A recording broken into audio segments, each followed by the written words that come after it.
अगला पॉइंट है कि साधारणतया विश्राम के समय बाएं नथने से और कामकाज के समय दाहिने नथने से श्वास प्रश्वास निकलता है। ध्यान के समय दोनों नथनों से समान निकलता है। जब देह मन शांत हो जाते हैं और दोनों नथनों में समान रूप से श्वास प्रश्वास निकलने लगे, तब समझना कि ध्यान के लिए अनुकूल अवस्था उपस्थित हुई है। पर यह देखने के लिए श्वास प्रश्वास पर इतनी निगाह रखने की आवश्यकता नहीं और इसे ही मापदंड बनाकर अपना कामकाज नियंत्रित करने की ज़रूरत नहीं है। मतलब कि अटको नहीं इस बात में। अक्सर जो मेडिटेशन कराने वाले होते हैं, कुंडलिनी जागरण कराने वाले होते हैं, ध्यान समाधि लगाने वाले होते हैं, या और भी ज्योतिषी लोग हैं और लोग हैं, तो वो इस प्रकार की बात बताते हैं कि जब आपका इधर का श्वास चल रहा हो, दाहिना स्वर चल रहा हो, तब ये होगा, बायां चले तब ऐसा होगा। या किसी काम के लिए आप जाते हो तो अगर आपका ये स्वर चल रहा होगा तो आपके कार्य में आपको सफलता मिलेगी, उधर का स्वर चल रहा होगा तो नहीं मिलेगी।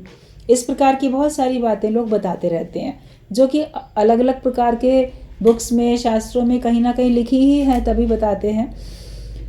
तो साधारणतः ये होता है कि जब हम विश्राम करते हैं तब हमारी श्वास ज़्यादातर उधर से चलती है और कार्य करते समय दूसरी तरफ से चलती है। कि विश्राम करते समय हमारे बाएं तरफ की नासिका, हमारी एक नासिका है, इसमें दो हमारे छिद्र हैं, तो श्वास आना और जाना, जैसे अनुलोम विलोम करते हो तो एक तरफ से लिया फिर छोड़ा, दूसरी तरफ से, फिर दूसरी तरफ से जहाँ से छोड़ा था वहाँ से लिया फिर उधर छोड़ा। ऐसे करते करते आप दोनों तरफ का बैलेंस बनाने की कोशिश करते हो, बनाते हो उससे कि इधर से भी आए उधर से भी आए, इधर से भी छूटे उधर से भी छूटे, बराबर हो जाए। लेकिन जब आप ध्यान में बैठते हो, सच्चा ध्यान तब होता है कि जब आपका करना नहीं पड़ता, आपको ऑटोमेटिकली एक साथ आपका दोनों ही श्वासों, दोनों ही नथनों से आपकी श्वास बाहर आ रही है, दोनों से ही आपकी अंदर जा रही है एक साथ। तो इस प्रकार की बातें रहती हैं कि विश्राम करते समय बाएं तरफ से अगर आपकी श्वास आती जाती है तो आपका विश्राम आपको सही में पूरा विश्राम देता है। और कार्य करते समय आपकी दाहिने से ज़्यादा रहती है तो आपको ऊर्जा रहती है, आप कार्य करते हो, थकान कम होती है।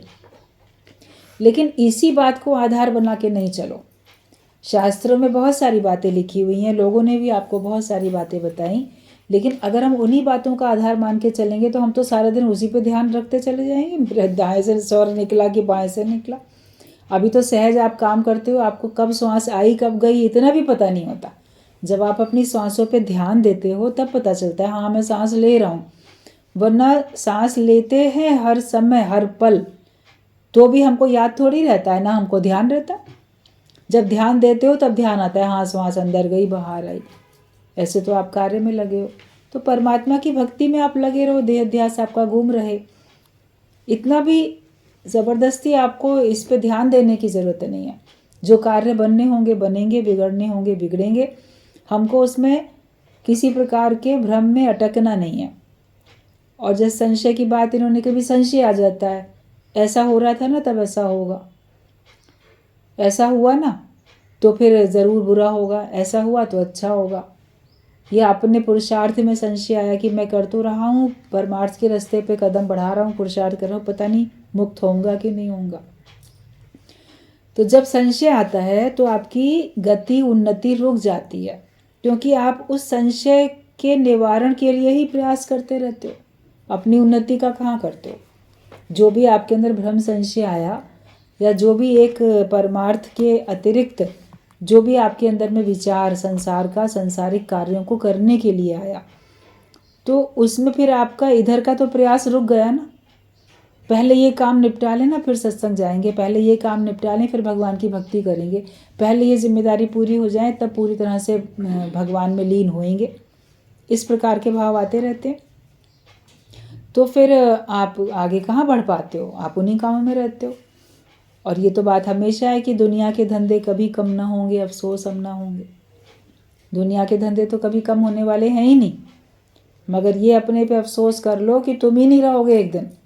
दूसरों की मृत्यु होती है उस पर अफसोस करने जाते हो, लेकिन अपने लिए स्वयं भी अफसोस कर लो कि वाकई जन्म मेरा बातों में बीत गया और बीत रहा है। और आज हूँ मैं, पता नहीं कल हूँ कि नहीं हूँ। कोई भी दुनिया से जाता है तो अक्सर पहले से कहाँ पता होता है ये चला जाएगा, तभी का तभी भी पता चलता है। आज किसी से आप मिलके आए, अपने घर आए, आपको पता थोड़ी है कि अगले दिन भी मिलोगे उससे। आपको खबर मिल जाती है उसकी कि वो तो अब नहीं रहा, तो सोचते हो अरे अभी थोड़ी देर पहले तो हम उसको देखे थे, मिले थे, बात की थी। तो सांसों का क्या भरोसा, रुक जाए कब कहाँ पर। लेकिन इतना ज़रूर करना है कि श्वास श्वास सिमरो गोविंद। आपका नासिका से दाएं से या बाएं से कहीं से भी आपका स्वर का आना जाना हो जाए, मगर हर स्वर में सांसों की तार बोले, बस एक भगवान का ही नाम उसमें निकले, तब आपको सफलता मिलेगी मिलेगी। माया में सफलता असफलता तो आपके प्रारब्ध के ऊपर भी निर्भर करती है, समय के ऊपर निर्भर करती है। जब समय होता है तो सब चीज़ें अच्छी बनती चली जाती हैं, लेकिन जब समय विपरीत हुआ तो राम को भी राज्य के बदले वनवास मिल गया, और वहाँ पर भी कभी शूर्पणखा आ गई, कभी कोई आ गया, फिर रावण आ गया, सीता चोरी हो गई, समय विपरीत और मुसीबत पे मुसीबत आ गई। और जब अनुकूल समय अच्छा आया, उनने भी दिखाया अपने जीवन से, तो हनुमान जी मिल गए, तो सुग्रीव मिल गए, तो सारी वानर सेना ने भी मदद कर दी, तो नल नील भी मिल गए, तो समुद्र पे पुल भी बन गया, सब अनुकूल समय आया ना। और रावण को मारने के लिए युक्ति, उसकी सीक्रेट रहस्य बताने वाला उसका भाई विभीषण भी उनकी तरफ मिल गया आके, समय सही था। तो वरना तो ऐसे तो परमात्मा अंतर्यामी है, मगर वो जब मानव रूप में है, मानव लीला कर रहा है, तब तो फिर वो उसी हिसाब से ही अपनी लीला दिखाएगा ना। चमत्कार थोड़ी ना दिखा देगा उस समय पे कि हमको तो सब पहले से ही पता है। यूँ तो भगवान को सब पहले से ही पता है, उनको मालूम है किसको कब किस बहाने कैसे मुझे वापस लेना है उसके प्राण। उन्होंने तो धरती पे अवतार ही इसीलिए लिया कि रावण का और राक्षसों का वध करेंगे। उनको खुद भी पहले से मालूम था कि राज्य नहीं, हमको तो वनवास में जाना है, मगर कुछ पहले से कहा थोड़ी, किसी को बताया थोड़ी पहले से, न शो किया किसी को भी क्या क्या आगे घटना घटनी है, क्या भगवान को पता नहीं है। लेकिन फिर भी उन्होंने मानव लीला में दिखाया कि देखो समय के हिसाब से सब होता है। जब समय हमारा विपरीत है तो सब हमारे से उल्टा चलते रहते हैं, जब समय हमारा अच्छा आता है तो उसमें होता है। तो प्रारब्ध है, समय है, कर्म का हिसाब किताब है, बहुत कुछ है। सारी बातों का मिश्रण एक मनुष्य जीवन में हर एक के देखने को सुनने को मिलता है। हमें अपनी श्वासों से परमात्मा को याद करना है। श्वास श्वास सिमरो गोविंद, मन अंतर की उतरे चिंत। अपने अंतर मन की जो भी मलिनताएं हैं, जो भी खोटे ख्याल हैं, जो चिंताएं हैं, उनको सबको हमको दूर करते जाना है। और कैसे दूर होंगे? जब भगवान के नाम का सिमरन करोगे। आप दुनिया की बातों को याद करते हो, उससे आपके मन में तो भारीपन आता है, हल्कापन कहाँ आता है, आनंद तो नहीं आता।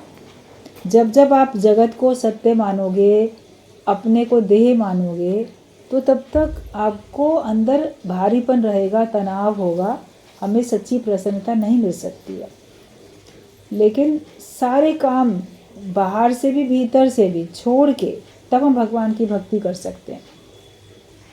कहा जाता है कि मीराबाई की तरह दोनों हाथ ऊपर उठा के नृत्य तुम तभी कर सकते हो जब तुमने अपनी बगल में कोई पोटली छिपा नहीं रखी होगी। अगर आपने अपने बगल में कोई सामान ऐसे दबा रखा है तो डांस थोड़ी कर सकते हो। डांस करने के लिए तो आपको वो हटाना पड़ेगा।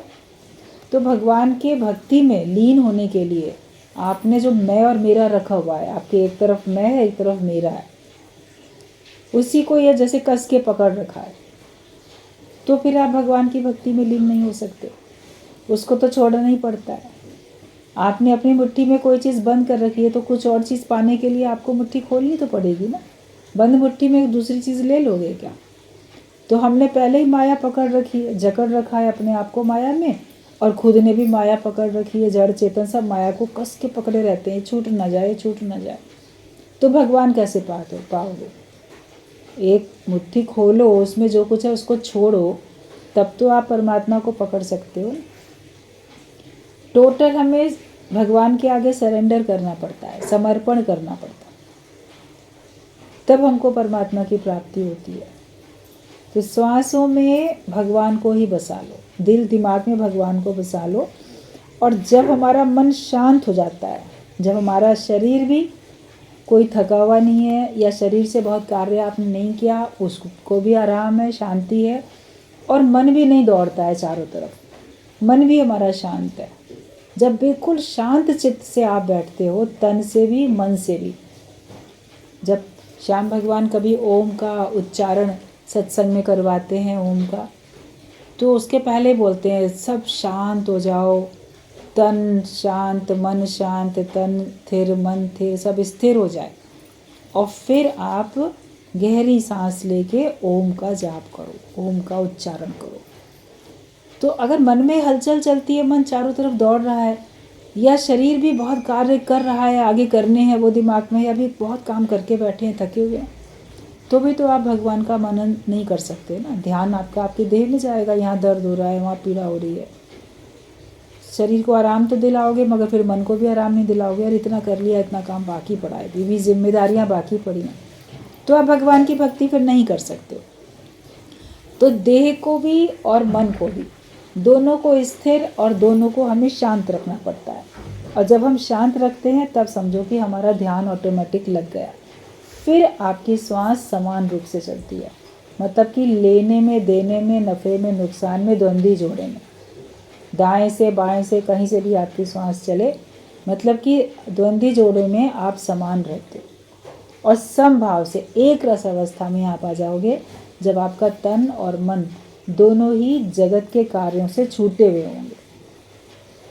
एक भजन आता है कि छोड़ आई जग के सारे काम, आ गई तेरे द्वारे मैं तो घनश्याम, छोड़ आई सारे जगत के काम। तो जगत के सारे काम हम छोड़ आए, मतलब तन से तो छोड़ आए और मन से भी छोड़ा। अगर मन से भी नहीं छोड़ोगे तो भी आप भगवान के द्वार पे जाके भी आपको आनंद की अनुभूति, योग का अनुभव नहीं हो पाएगा। सब छोड़ के, सब भगवान के ऊपर छोड़ के समर्पण करके बैठो कि परमात्मा तू जाने तेरा काम, तेरे हवाले मेरी गाड़ी, तू जाने तेरा काम जाने, तो मैं क्यों चिंता करूं। कबीर ने भी बोला कि कबीर मैं क्यों चिंता करूं, मम चिंते क्या होए, मेरी चिंता हरि करे, मुझे ना चिंता करे। तो हमको किसी प्रकार की चिंता करने की भी आवश्यकता नहीं है। चिंता के बदले करो चिंतन। कितनी देर हम चिंताएं करते हैं, कितनी देर प्रभु का चिंतन करते हैं। सत्संग के समय बैठ के सुन रहे हैं सब लोग, लेकिन अपने साक्षी बनो। सत्संग से उठ के जब अपने घर जाते हो, उसके बाद रात के सोने तक कितनी देर आपका ज्ञान का मनन चलता है, कितनी देर चिंतन चलता है, सारा दिन कौन से विचार चलते रहते हैं। सत्संग के समय आने के बाद गए, उसके बाद लगेगा काम निपट गया, चलो एक तरफ से छुट्टी मिली, और फिर सारा दिन तो याद ही नहीं है, कभी सत्संग की याद ही नहीं है, ज्ञान की याद ही नहीं है। अभी ये काम, अभी वो काम, अभी ये जिम्मेदारी, अभी वो जिम्मेदारी। रात को थक हार के सो गए, नियम अनुसार फिर आप सवेरे सत्संग में आ गए। दोनों टाइम का सत्संग है, तो सवेरे शाम सत्संग के समय तो आप आए, बाकी टाइम देखो बिल्कुल ध्यान नहीं आता है। अगर नहीं आ रहा है ध्यान, तो आपका ध्यान तो भगवान में रहना चाहिए ना। जो सुना उसका मनन होना चाहिए। और अगर आप लिख सकते हो तो जब सवेरे का सत्संग आपने सुन लिया, उस समय भी कुछ लोग पॉइंट्स सुनते सुनते भी अपने पास नोट कर लेते हैं, वो आप कर सकते हो। और बाकी घर में जाने के बाद अपने घर के जो भी आपके कार्य हैं करने के बाद, दोपहर का खाना खाने के बाद थोड़ा आधा घंटा अपने लिए विश्राम का समय निकालो कि सब काम निपटा के थोड़ी देर हम बिल्कुल शांत एकांत में विश्राम करेंगे। शरीर थक चुका है, शरीर को आराम दिलाएंगे। नींद आ जाती है तो आप सो जाते हो, और कितनी देर सोओगे, दोपहर में तो थोड़ी देर सोया जाता है। कई बार नींद नहीं भी आती है, लेकिन आपको थोड़ा आराम कर लेना चाहिए। उस समय पे अपने डायरी पेन उठा के जो सवेरे सुना था, क्या क्या सुना उसको, क्योंकि लेटे रहोगे नींद नहीं आएगी तो विचार तो चलेंगे। ये हर एक अपना अपना साक्षी है कौन से विचार उसको चलते हैं। तो उन विचारों को उस समय ना चला के मैंने सवेरे क्या क्या सुना था, कौन सा दृष्टांत चला, कौन सा पॉइंट चला, कौन सी बात मुझे बड़ी प्रभावित की, अच्छी लगी, जितना भी आपको याद आए उतना आप डेट डाल के लिख लो, तारीख डालो, मॉर्निंग टाइम लिख दो, सवेरे का समय, और लिख दो शाम के सत्संग में जो बात सुनी, तो फिर रात को सोते समय अच्छा शाम को ये सुना था, फिर डेट डाल दो, इवनिंग टाइम डाल दो कि शाम है, इवनिंग है, और मैंने ये सुना, जितना भी आपको याद रह जाता है। तो ये आपका मनन जो होगा ये पक्का हो जाएगा, और आपके पास एक रिकॉर्ड भी हो जाएगा, आपका अपना लिखा हुआ एक साहित्य, अपना लिखा हुआ एक ग्रंथ बन जाएगा। उसको आप कभी भी पढ़ सकते हो, किसी के आगे सुना भी सकते हो, खुद भी कभी पढ़ सकते हो। अपने आप को एकाग्र करने के लिए, ज्ञान को पक्का करने के लिए लिख लिख के पक्का करना पड़ता है। कई बच्चे अपना लेसन याद करने के लिए भी लिख लिख के याद करते हैं। क्या हमने कर लिया तो फिर हमको उसमें फिर कितना याद हो गया, हम लिख के देख रहे हैं, उसको लिख के देखते रहते हैं, तो फिर उनका पक्का हो जाता है। तो हमको बस अपने लिए देखना है कि मेरी हर श्वास से मुझे भगवान की याद आए, मुझे दूसरी याद ना आए। तब समझो कि आपकी अनुकूल अवस्था है, आपकी अवस्था ठीक है। भगवान की प्राप्ति के लिए आपने अपने आप को तैयार कर लिया है, कि क्योंकि हम श्वास श्वास में भगवान का सिमरन करते हैं। मन के स्थिर होते ही वायु स्थिर हो जाती है, कुंभक हो जाता है। पुनः वायु स्थिर होने से ही मन एकाग्र हो जाता है। भक्ति प्रेम से भी कुंभक अपने आप होने लगता है, वायु स्थिर हो जाती है। व्याकुलता पूर्वक अंतःकरण से स्मरण मनन करने और मंत्र जपने से प्राणायाम अपने आप ही होने लगता है। जब आपका मन स्थिर होगा तो आपकी श्वासें भी स्थिर हो जाएंगी। जो वायु हमारी है, पहले अगर आपका मन उद्विग्न है, मन बेचैन है, तो आपकी श्वासें अनियंत्रित होती हैं, सही नहीं चलती हैं। लेकिन जब आपका मन स्थिर होता है तो आप देखो आपकी श्वास भी बड़ी ठीक चलने लगती है।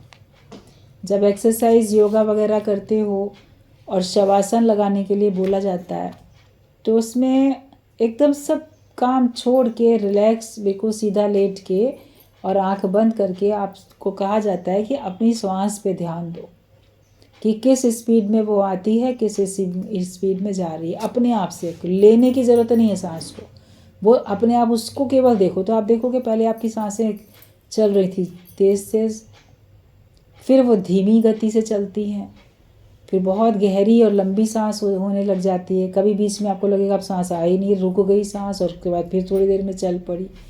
तो वो जैसे बहुत रिलैक्स होता जाता है, हमारी वायु श्वास हमारी नियंत्रण में आती जाती है, और उसके कारण से हमारे सारे शरीर में जो वायु है वो भी नियंत्रित हो जाती है। किसी प्रकार का दर्द नहीं रहता, किसी प्रकार की परेशानी नहीं रहती है।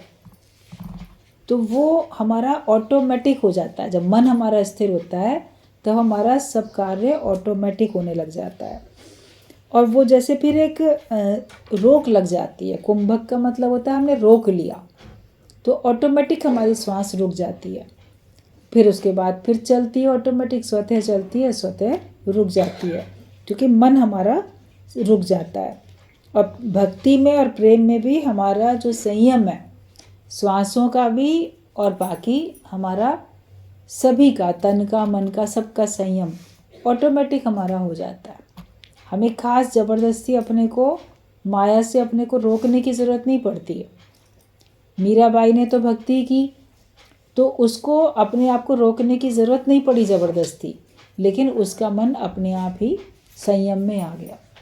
उसको कहना नहीं पड़ा किसी को कि तुम अपना मन इधर लगाओ, गोपियों को कहना नहीं पड़ा कि मन अपना इधर लगाओ, मगर उनका मन ऑटोमेटिकली भगवान के भाव में आ गया, जगत से हट गया। जो मन माया की तरफ दौड़ रहा था वहाँ से उसको ब्रेक लग गई अपने आप ही, क्योंकि भक्ति में आ गए, इतना भक्ति भाव में हम आ जाते हैं। तो प्रेम और भक्ति से भी कुंभक अपने आप होने लगता है। मतलब हमारा नियंत्रण, संयम जो बाहर की तरफ है, इंद्रियों की शक्तियाँ बाहर की ओर, जो बाहर से मोड़ करके अंदर से जोड़ दो, तो वो बाहर से हमारी मुड़ जाती हैं और अंदर की तरफ हमारी जुड़ जाती हैं। तो ऑटोमेटिक वो सब हो जाता है। जो हम बाहर की तरफ हमारी शक्तियाँ जा रही थी, अब वो सब हमारी अंदर की तरफ आने लग जाती हैं। तो फिर हमारा सब अपने आप होता है। और व्याकुलता पूर्वक अंतःकरण से स्मरण मनन करने से, मतलब ये भाव रखते हुए कि मुझे तो बस परमात्मा की ही प्राप्ति करनी है और मुझे कितनी जल्दी भगवान मिलेंगे, ये भाव रखते हुए, तो फिर आप देखो कि आपको लगेगा कि मैं परमात्मा की ही जैसे प्राप्ति मैं कर रहा हूँ, ईश्वर की प्राप्ति मुझे होती चली जा रही है।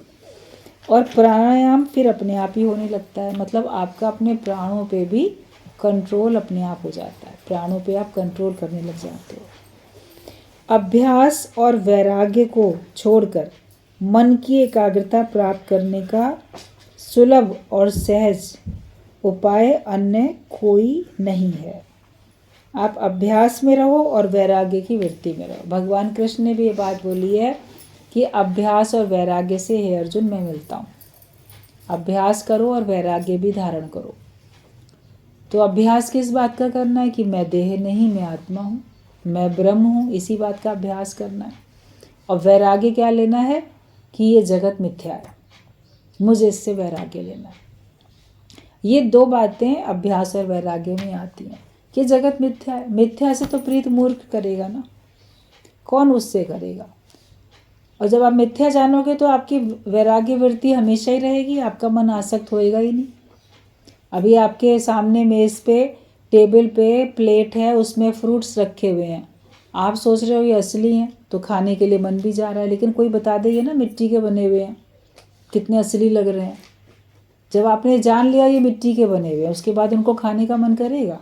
फिर कहोगे कि हमें कोई ऑफ़र नहीं करता या भूख लग रही है लाओ इसी में से एक उठा के खा लें, क्योंकि आपने जान लिया ना ये मिट्टी के बने हुए हैं। फलों का रूप रंग शेप सब वैसा ही है, लेकिन जब हमारी भावना थी ये असली है तो खाने का भी विचार था, भूख भी लगने लग रही थी। लेकिन जब ये जान लिया ये मिट्टी के बने हुए हैं, ये असली नहीं है, तो खाने का विचार ख़त्म हो गया। फिर उसके बाद ज़बरदस्ती रोकना थोड़ी पड़ रहा है अपने आप को कि मुझे ये नहीं खाना, नहीं खाना। आपको पता ही है मिट्टी का, तो मिट्टी से खेलते हो बार बार किस लिए? माया सारा मिट्टी है। किसी का शरीर शांत होता है तो कहते हैं फलान मिट्टी हो गई है तो जा रहे हैं, मिट्टी हो गई है। मृत देह को लोग अक्सर ये भाषा बोलते हुए हमको सुनाई देते हैं। तो सारा संसार ही मिट्टी है ना, मिट जाने वाला है वो। हम उसको मिटा हुआ मान लें, हम उसको हमेशा के लिए मिटा हुआ जान लें कि ये संसार जो है कुछ भी नहीं।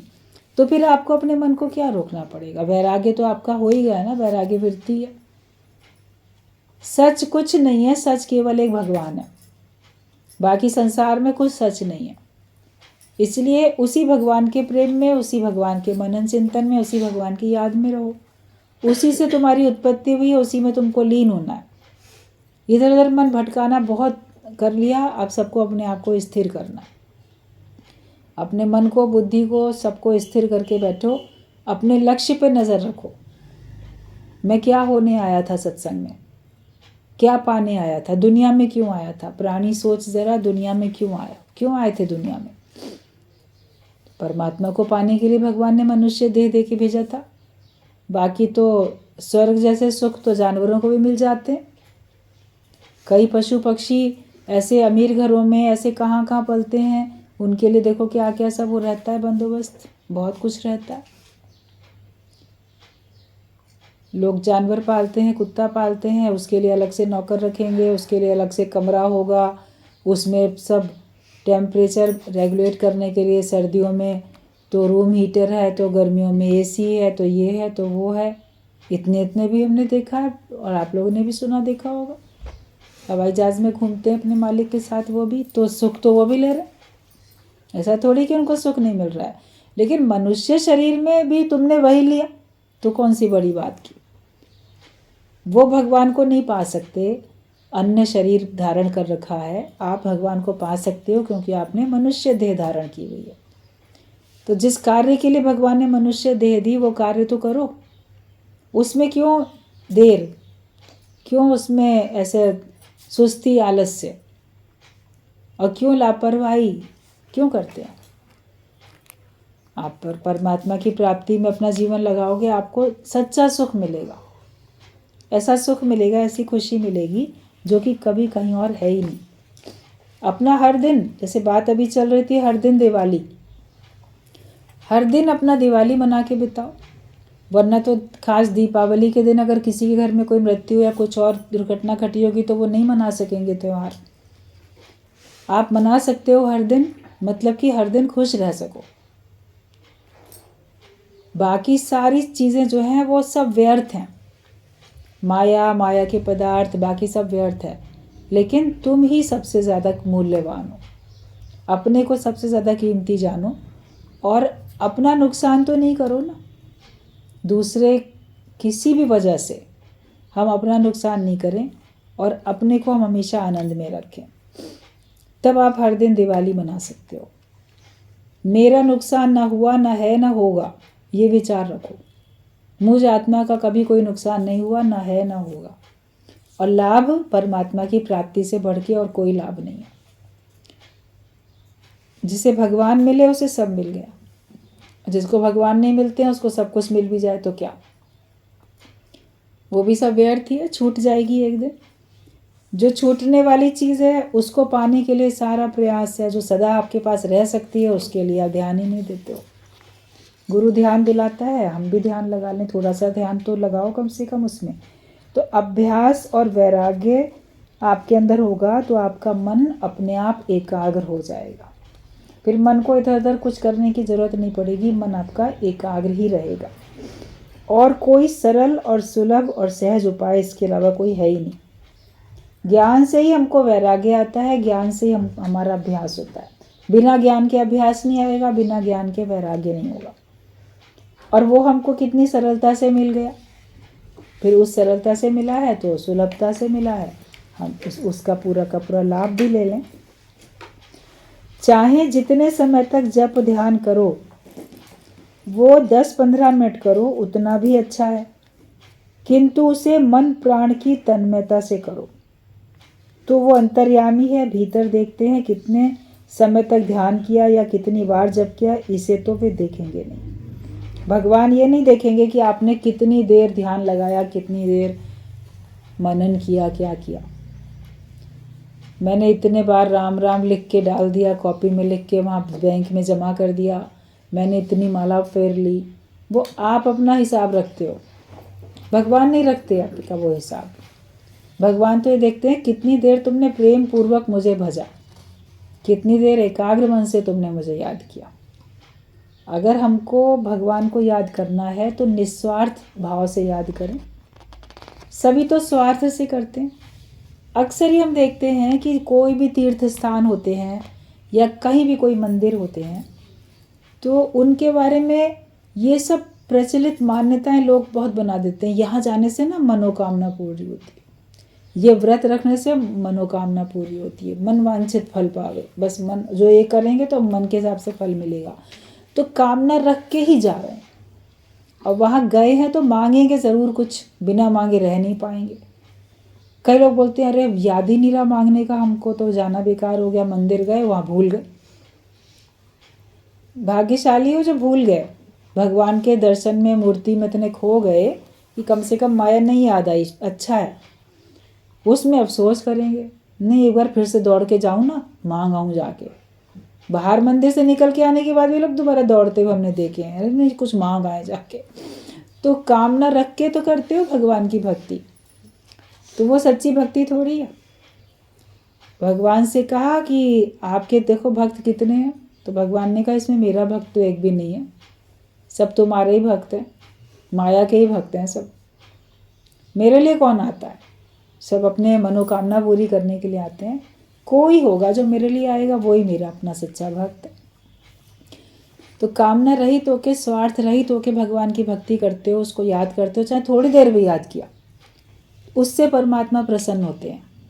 ये नहीं कि आपने 2 घंटा 4 घंटा 6 घंटा समाधि लगाई, ध्यान लगाया, या इतने व्रत, इतने दान, इतनी पूजा पाठ, इतना सब किया, उसमें अगर स्वार्थ है तो वह बेकार है।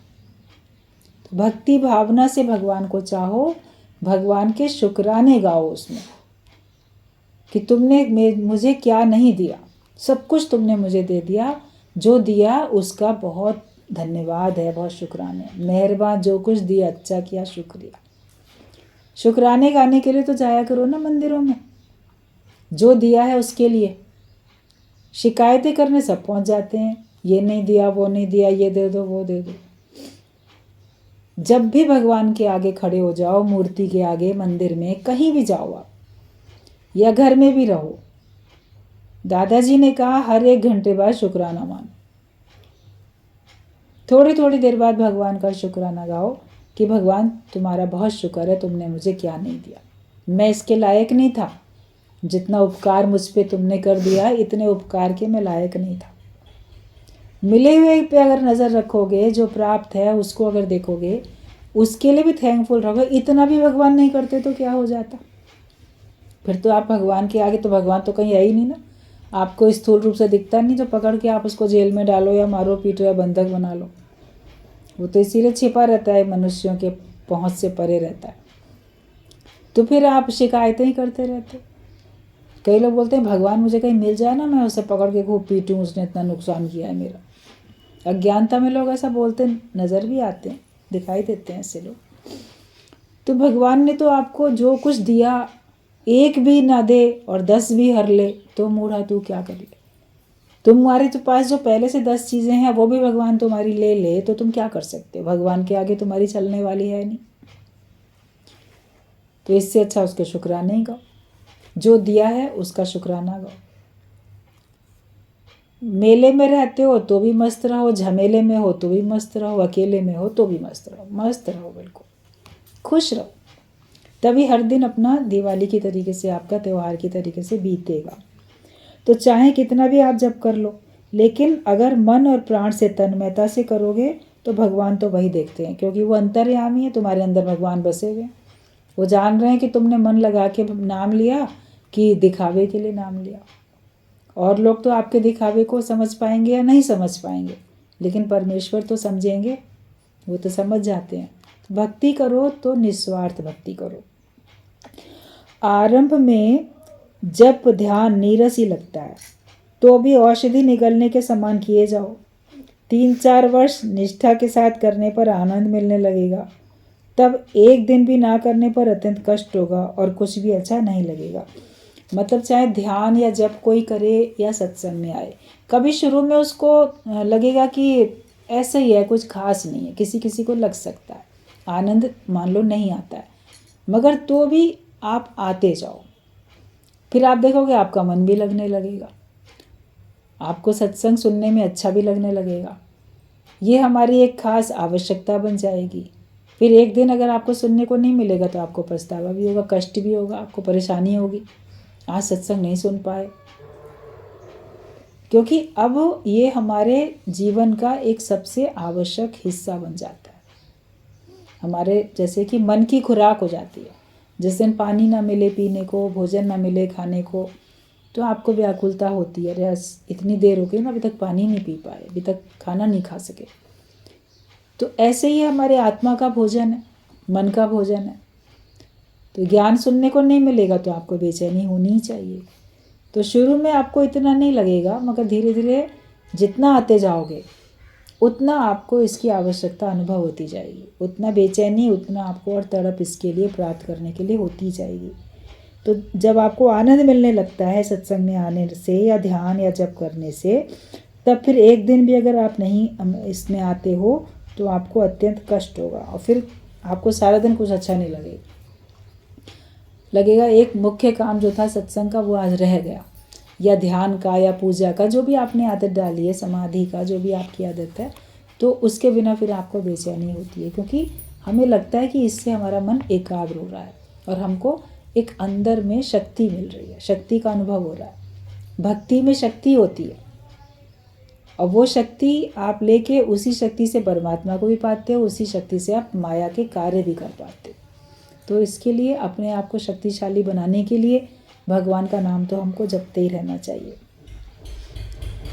तो ऐसा लगे कि हाँ, 1 दिन भी अगर मुझे नहीं मिलता है, जो एक भजन आता है, दर्शन तेरा जिस दिन पाऊँ हर चिंता मिट जाए।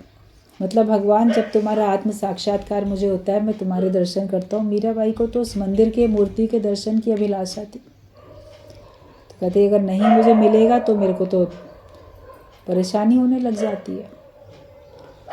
उसने तो मूर्ति में ही भगवान को देखा, एक ही मूर्ति में उसने भगवान को देखा, गुरु ने तो आपको सब में भगवान कण कण में, जर्रे जर्रे में, पत्ते पत्ते में दिखा दिया।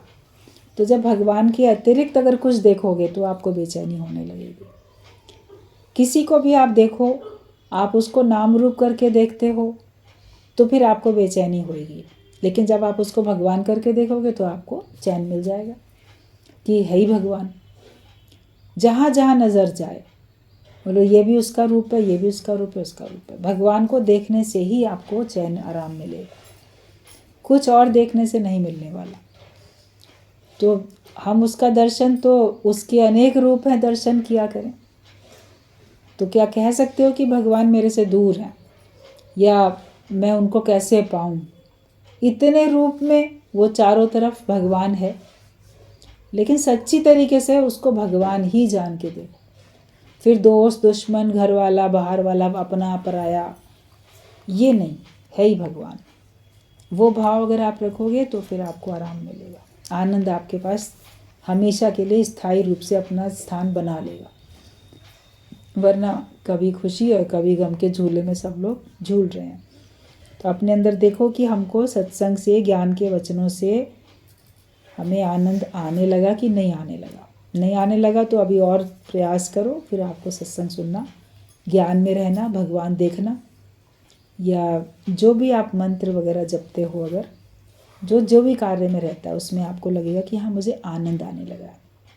अलग से तो कोई मंत्र सत्संग में यहाँ पर दिया नहीं जाता है, लेकिन जो भी हैं ज्ञान के वचन वो मंत्र ही हैं, क्योंकि वो हमको मन को वश में करने की कला सिखाते हैं, मन को जीतने का हमको एक मार्ग दिखाते हैं, मन से तरने की हमको विद्या हमको मिल जाती है।